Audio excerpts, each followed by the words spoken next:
মহা ধুমধামের সঙ্গে মঙ্গলবার মা বয়রাকালীর মন্দিরে অষ্টধাতুর মাতৃমূর্তি প্রতিষ্ঠা উপলক্ষে বাৎসরিক মহাপুজো অনুষ্ঠিত হলো।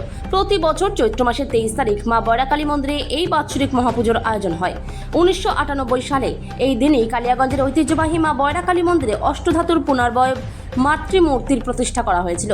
অষ্টধাতুর মাতৃমূর্তি প্রতিষ্ঠা দিবসের বাৎসরিক মহাপুজো উপলক্ষে ফুলমালা এবং রঙিন আলোয় মা বয়রাকালী মন্দির সাজানো হয়েছে। মঙ্গলবার সকাল থেকেই মা বয়রাকালী মন্দিরে পুজো দিতে প্রচুর ভক্ত সমাগম হয়। উল্লেখ্য, দীপান্বিতা অমাবস্যা রাতের মতো একই নিয়মে মা বয়রাকালীর এই বিশেষ বাৎসরিক মহাপুজো হয়। বিভিন্ন ফল ও মিষ্টান্ন এবং শাল, শোল, কাতলা সহ মোট 5 রকম মাছ দিয়ে মায়ের ভোগ নিবেদন করা হয়। কালিয়াগঞ্জ থেকে অনুপ জয়সওয়ালের রিপোর্ট, বিগ নিউজ বাংলা। আমাদের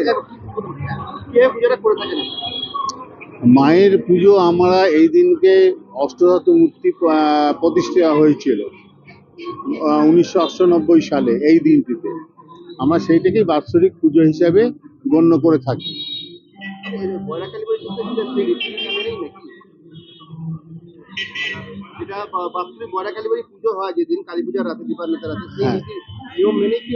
একদম মায়ের বাড়িতে সব নিয়ম রীতি প্রথা যা যা করা দরকার তা তো আমাদের করতে হয়।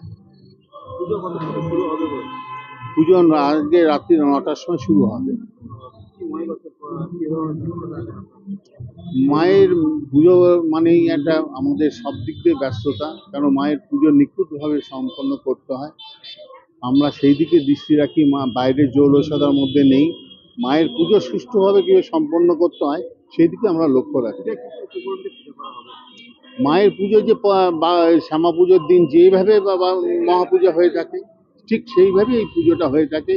মাকে অন্ন খিচুড়ি ভোগ দেওয়া হয়, 5 রকম ভাজা, 5 রকম মাছ, দই মিষ্টি বা 2 রকম তরকারি দিয়ে আমাদের পরিপূর্ণ সাজিয়ে মাকে ভোগ রাখতে হয়।